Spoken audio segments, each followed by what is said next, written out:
Hello, everybody. I am JD. I am coming to you from beautiful, sunny Amsterdam for once. This is my first attempt at a podcast, so I hope it goes well. Um, I am a newish knitter.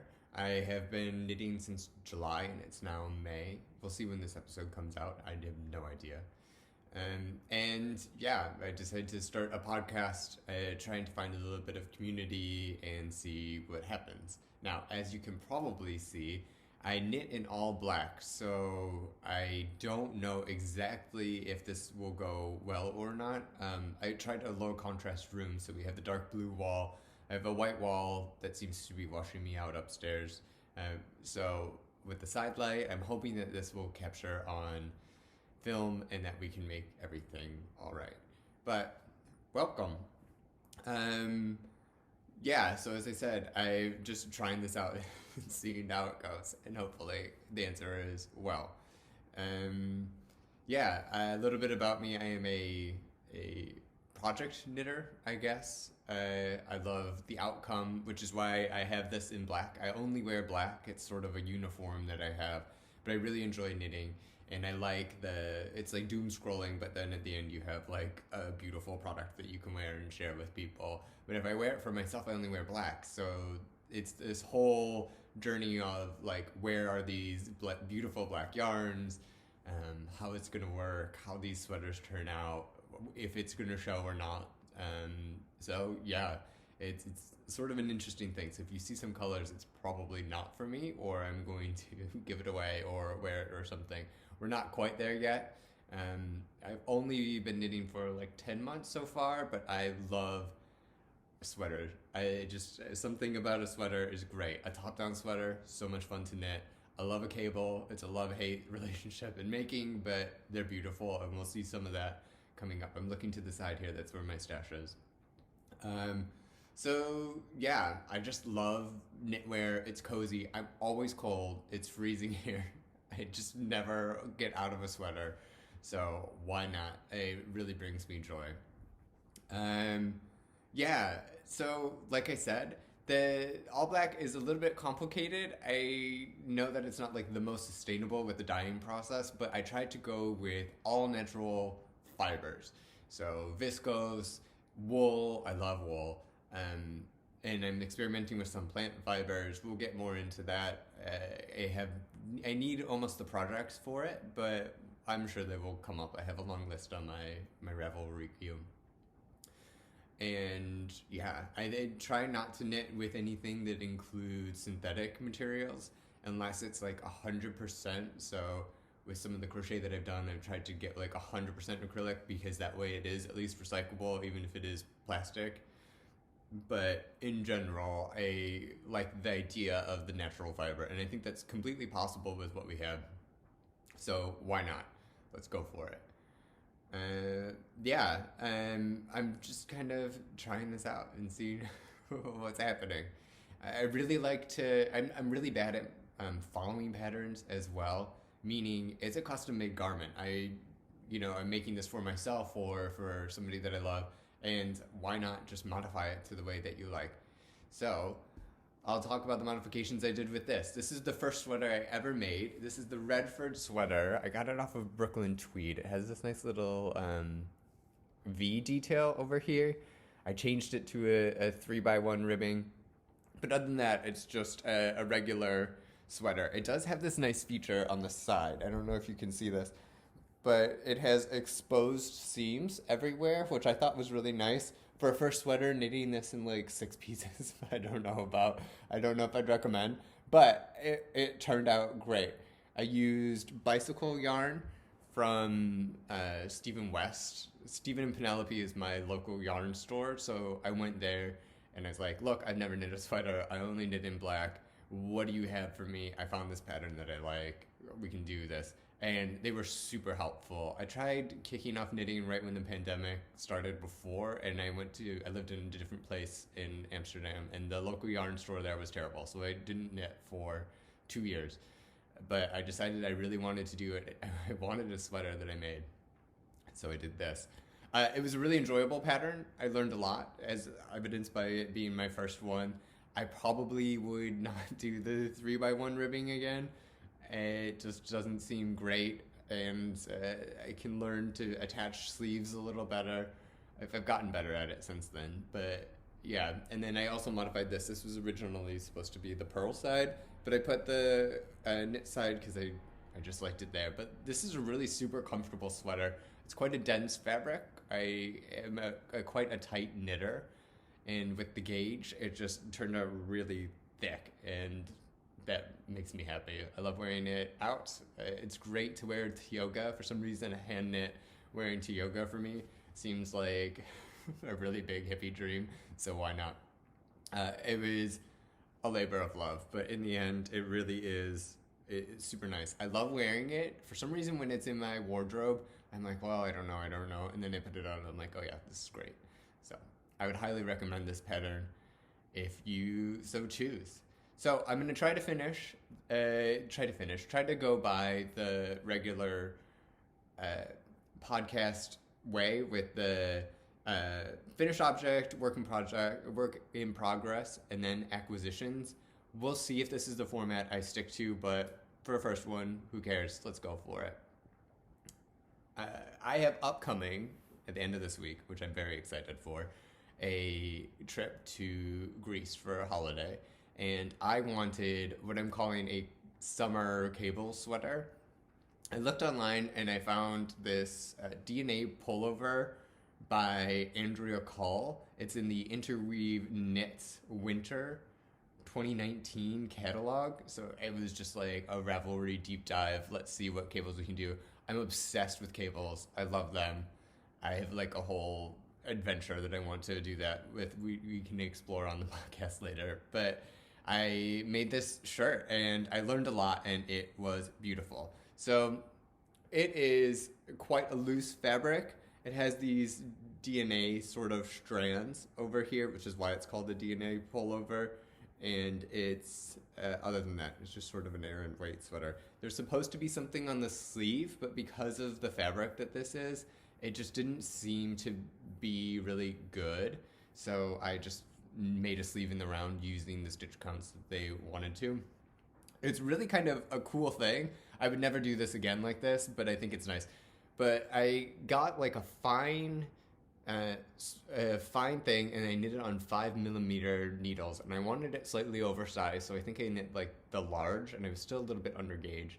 But it's this big old sweater. It's pretty see-through, and I really like that idea because to me it was like a summer cable knit. I would not recommend using viscose or bamboo, which is what this was. It was something just off of Hobbii that I got. It's super, it was like 18 ply or something. It had so many plies. It caught on the needles. It was black, and then it just didn't really do the cables look beautiful, but like it was difficult to cable with. It was the complete wrong material with this. I know that plant fibers are better for summer, so I really wanted to make something out of a plant-based fiber. What I didn't realize at the time was that this type of fiber drapes a lot. I would have been better with going with something stiffer like linen or like a hemp thing, which maybe next time I try to make a summer cable, because I'm sure I will, that I do that. But yeah, so this is very drapey. And also, as you can tell just by me holding it up, cables are heavy. So it was a bottom up, but when you knit it from the bottom up, this was supposed to be 18 inches, but as the cables got braided in and it weighed it down, it was a little bit longer than I expected. Overall, it is pretty big, and I had to cinch it in at the very end with this neckband right here, and just like I knitted on like a 2mm needle, just like, but it worked out great. It's so soft. Tencel is an amazing material. It's going to be great in the summer. I think it turned out well. The fit was okay. It scared me. I didn't know until the very last bit of it, but it was really nice. It was a challenging pattern with a very challenging yarn to do it in, but I don't regret it, and I would recommend experimenting like this again. Like I said, I did the sleeves by myself using the same stitch count. There was the pattern. I didn't want to do it. I was sort of over it. This took like 4 months because it was just the wrong yarn, the wrong everything. But I made it in the round as well. I don't particularly like seaming. It's not my favorite aspect of knitting. And I don't understand why, if I know how to make it in the round, why I would make it flat and then sew it up when it achieves the same thing and it's like 10 times faster. So I did that. And then I really like the idea of the cuffs being with the same size needle, same gauge needle. I don't particularly like a cinched cuff so much. These are cinched and they're nice, but for the look I'm going for, a little oversized, a little bit more relaxed, I think is fine. That's usually how my garments go. I'm quite skinny and I don't have a body that I particularly need to show off. So something oversized is good. I'm going for comfort.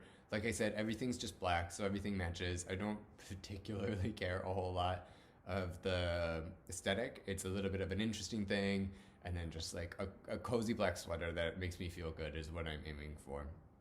So that is my first finished object for this. It's the DNA pullover.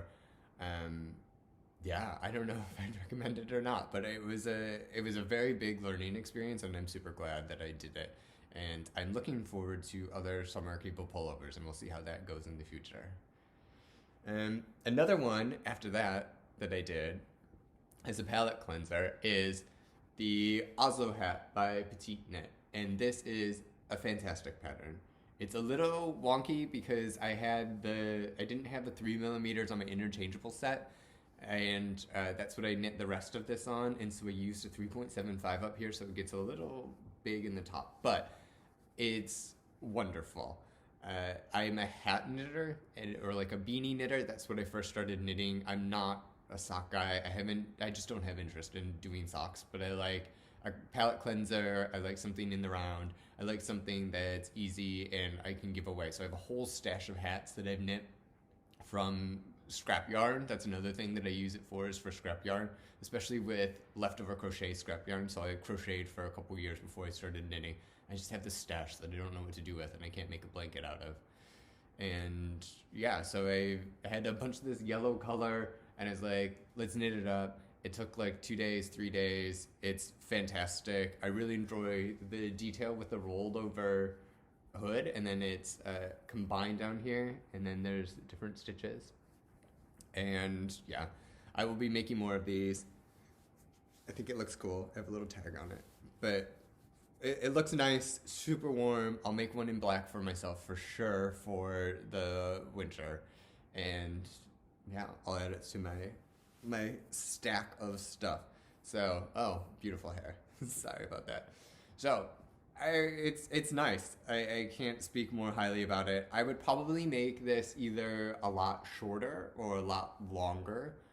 Right now, it's a little bit of a weird size, so it's either really more of a beanie or it's more of that, what's in style now, of the longer one.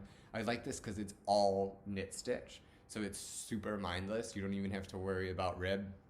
And it takes up a decent amount of yarn if you have a decent amount of scrap yarn, and we can do that. So I have like 2 or 3 boxes of this crochet yarn.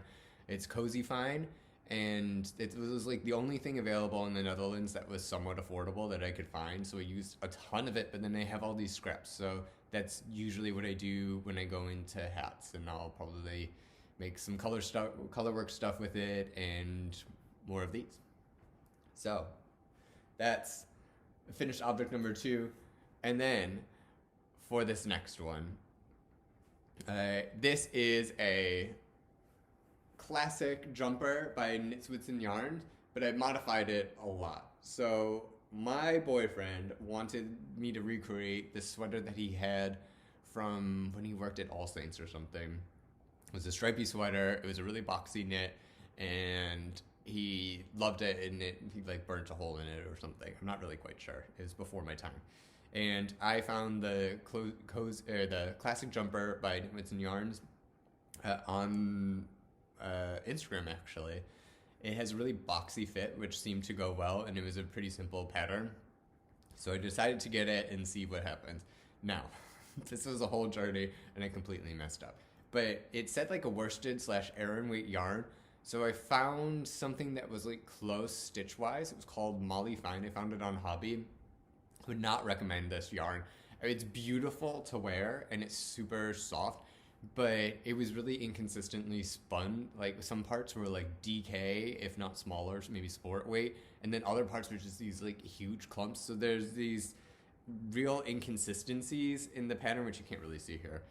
But it just is like, in some parts it's really thick stitches, and in some parts it's really narrow stitches, and I was concerned because it was not really a spun yarn. It was it's not a blown yarn. What's it called? It's not the twisted one. It was fairly loose, and it was a single strand. I thought it was gonna break as I was doing it. I knit really tight, so there were some times I was like, oh, who knows?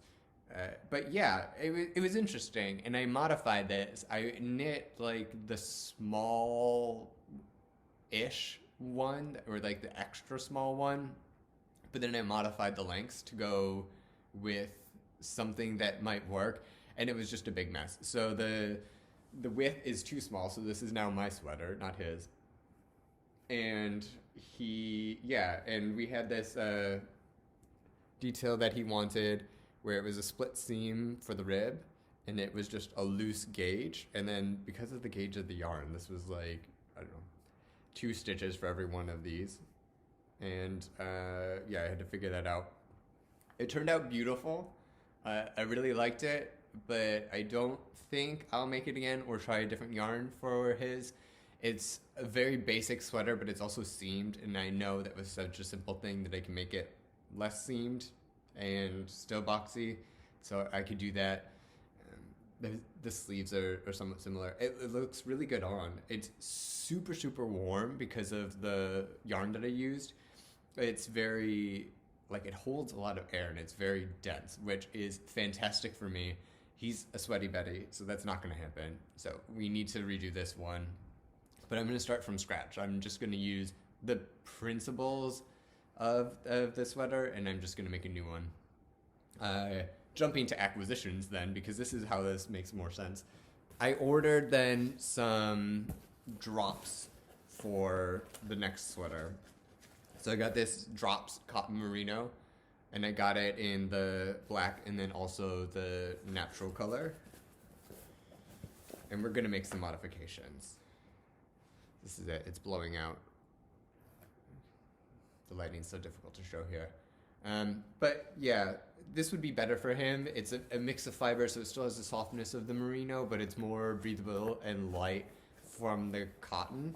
And this is more of a DK weight, so I can't use that pattern because it's meant for a heavier weight. I'm just gonna make it up. I've never really made anything up before, but we're gonna try it. Maybe release it as a pattern, maybe not. I don't know how to grade anything. As I said, I've only been knitting for 10 months, so it may or may not work. And it could just be, one size and see how that goes. I would like it to be size inclusive, but step by step. Let's just make the sweater and hope that he enjoys it.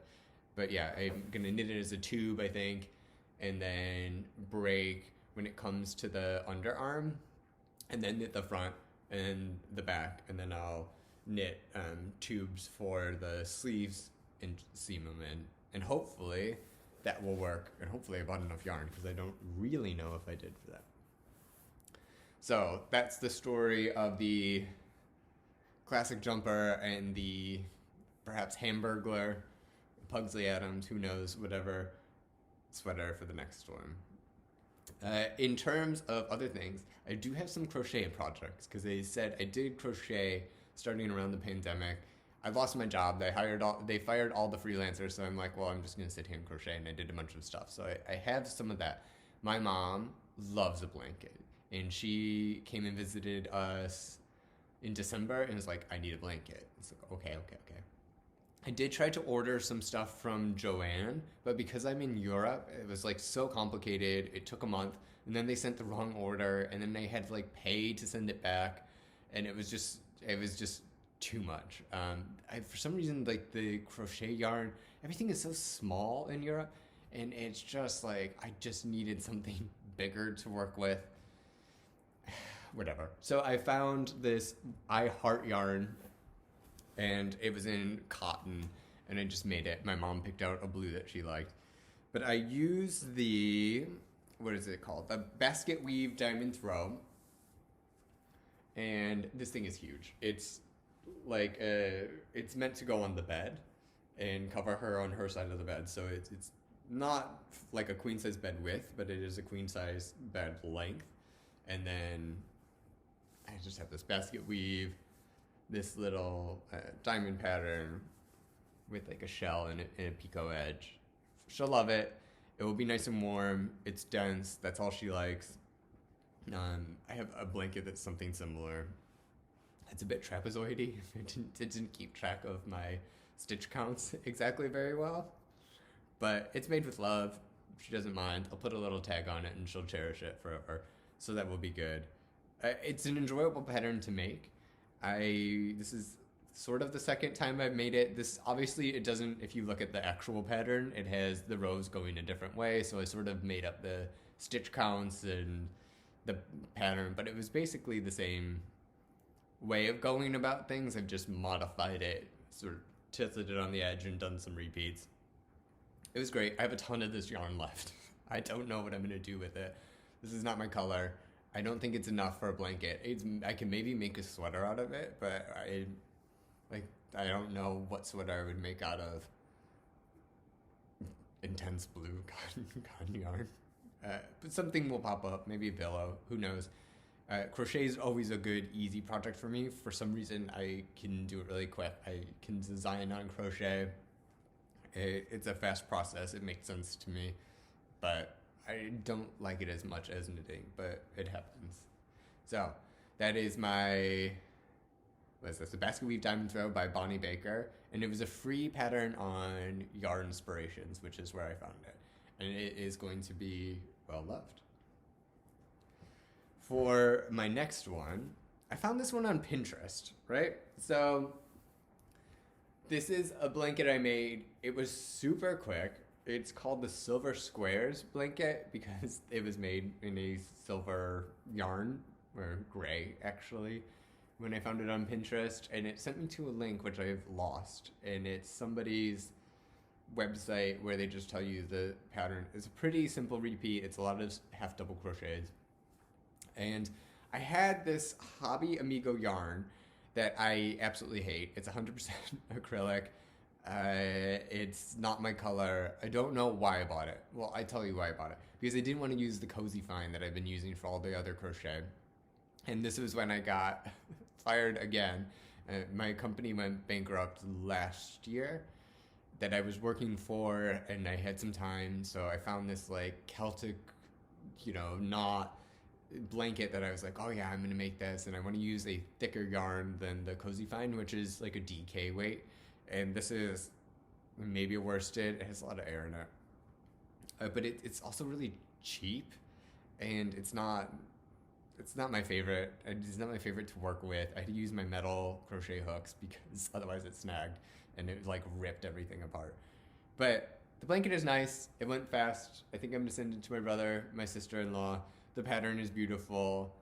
I still think I have like another blanket quantity of this yarn, because what I did is I took apart the Celtic one. In a year I only did about that much because I hated the pattern. I don't know why. It was beautiful, but I didn't like making it.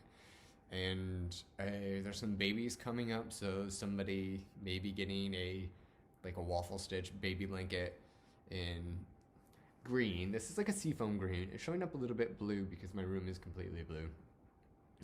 But it's okay. I mean, it's a nice blanket. It's not my favorite. It's about getting it out of my stash at the moment, and we can see what happens there. So be tuned in further episodes for baby blanket, and hopefully that will get that all done. And then I have works in progress. So, I've forgotten one of them. Hold on one second. Okay, we are back. First work in progress. I have this Whisper sweater by Maxim Sir. I always say his name wrong. But it is, I just wanted a top-down raglan, something easy, something fun. And this is no disappointment. It's a DK weight sweater. I wanted something tweedy, so I got this Rowan tweed. It's a joy to make. I'm still not even done with the yoke, but it has these, it's a twisted rib on the top, which I think is really nice. I don't know if you can see this. I need to do it in a way that light hits it. It's a twisted rib, and I've never done twisted 1x1 ribbing before, but I really like this, especially in a more rustic yarn where it felts. It's coming out very nice, and these seams are pretty prominent, which I think is fantastic. And then the seams carry down for the raglan shaping through, they'll be down here through to the armpit, and it's just knits in and around. This is supposed to be on like a stripy sweater where you change like every 4 inches or so, but I don't know. I just wanted like a go-to top-down pattern, and it seemed pretty good and modifiable in the future. So I'm using this Rowan yarn. I was looking for a tweed, and black tweeds, surprise, are difficult to find. So there were a couple that I saw, but then it was just like really black with white specks, or they had like really bright, like fun colors in them.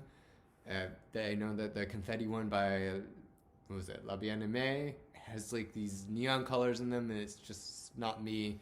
The We Are Knitters has a tweedy one with like primary colors in it, and I don't think that that was me.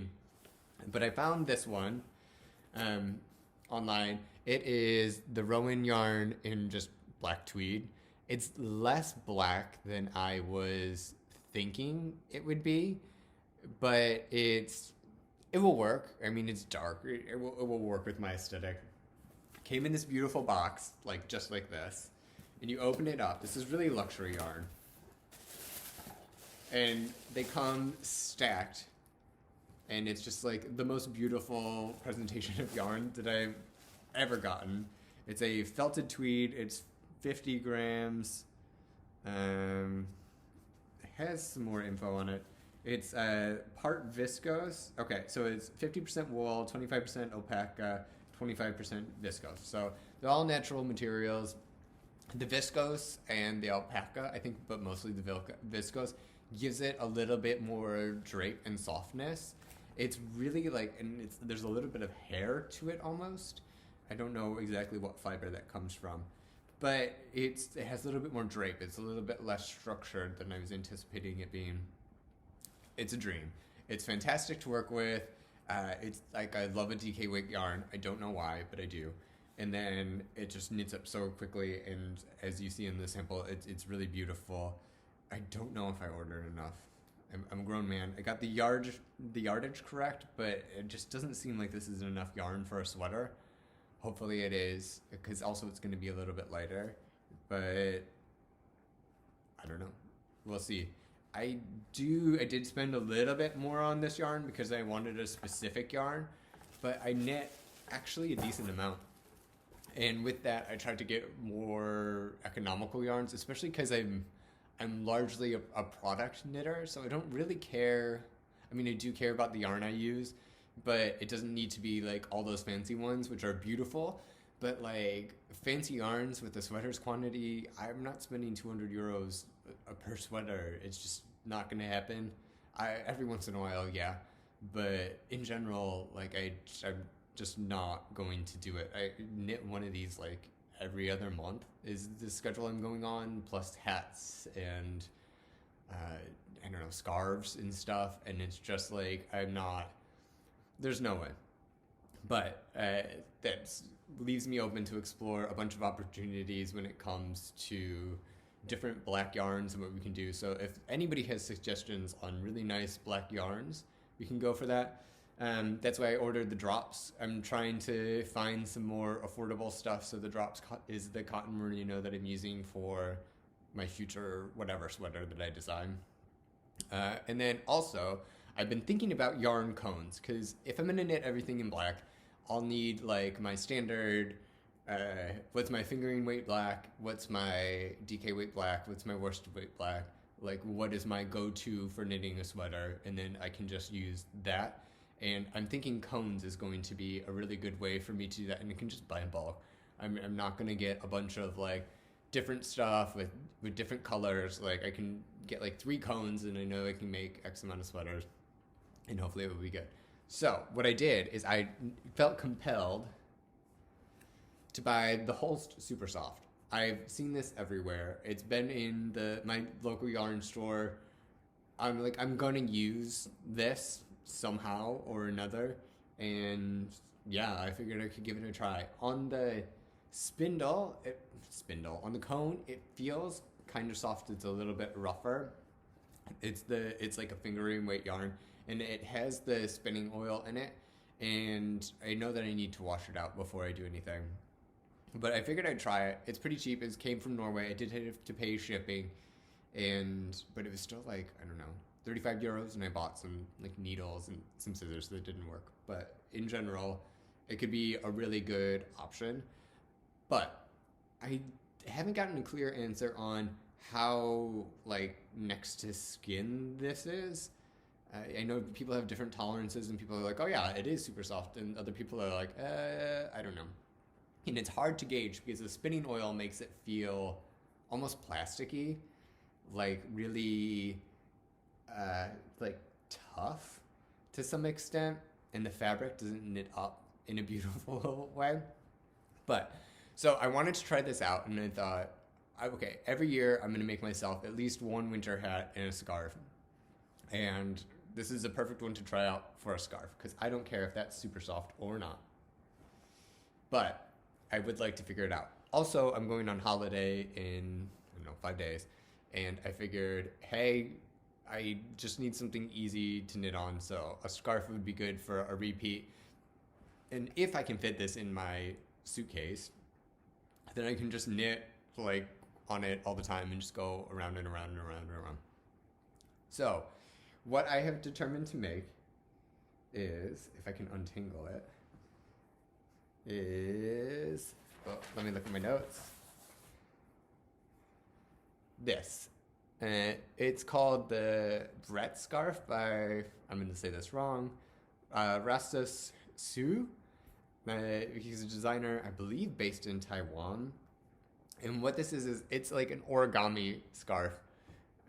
And the way that you do is use twisted stitches to create this motif of these, I don't know, rhombuses that go up and up and up. It's going to be really beautiful. It would fold well, like on there. As you can see, it recommends a 3.5 millimeter needle, and I knit tight, and this is really quite holy in terms of the super soft. I'm knitting on this on a 3.25. It's just like before I bought my interchangeable needles, I just bought per project, and this was a mistake, but I still use it all the time. Excuse me. So I decided to do this. It's essentially like a garter stitch, and this is very difficult to show. How can we do this? It's essentially like a garter stitch that makes these. There's a little bit of some shaping. It's a pretty easy pattern. At first, I was like, there's no way I'm doing this, but I knew that I did that DNA pullover that you saw earlier, which is very difficult in terms of the pattern to follow, and this is so much more simple, but just getting started was a little rough. But I think this will be a very beautiful scarf in the end. I'm very curious about how this is going to wash up. Because once you wash the spinning oil, I've seen it's like supposed to bloom to twice the size, so it will fill in all these little gaps. I think it will look beautiful. But yeah, I have to finish this, and then I will give you a verdict on how I feel about Holst. It's all right to knit with. It feels a little, I want to say plasticky, but I know it's just like oil or like cream in it. So it's not like a fantastic experience, but I can tell you what, it's better than the Hobbii that I did for this blanket for sure. And it's 100% Norwegian wool. So at the moment, no complaints, and I'm very curious about how I'm going to do this.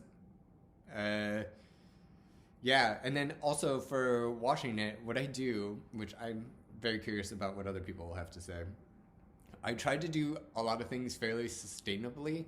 Like part of the reason why I wear all black is my clothing is very much a statement on that, but it's for a different time. But I use either like Aleppo or Marseille soap. Aleppo is from Syria, Marseille is obviously from France. They're both soaps that are made from like oil and clay, so not that like melted paraffin that you normally have with like handmade soaps. And I have like bars of them, or like with the Marseille, I'm just gonna get like a big chunk, and then I use that for everything in like the shower and for a hand wash. But I also use it for washing any things that I need to block. So I'm very curious about this. So stay tuned. And yeah, I really think that that's it for now. It's a lot of work. I know I ran through that fairly quickly, but hey, first try. So I don't know what this is called yet. Thank you for joining me. I hope this worked out well. I hope that you can see everything. I hope this edits fine. And then I will see you next time. So thanks for joining, and have a good day. Goodbye.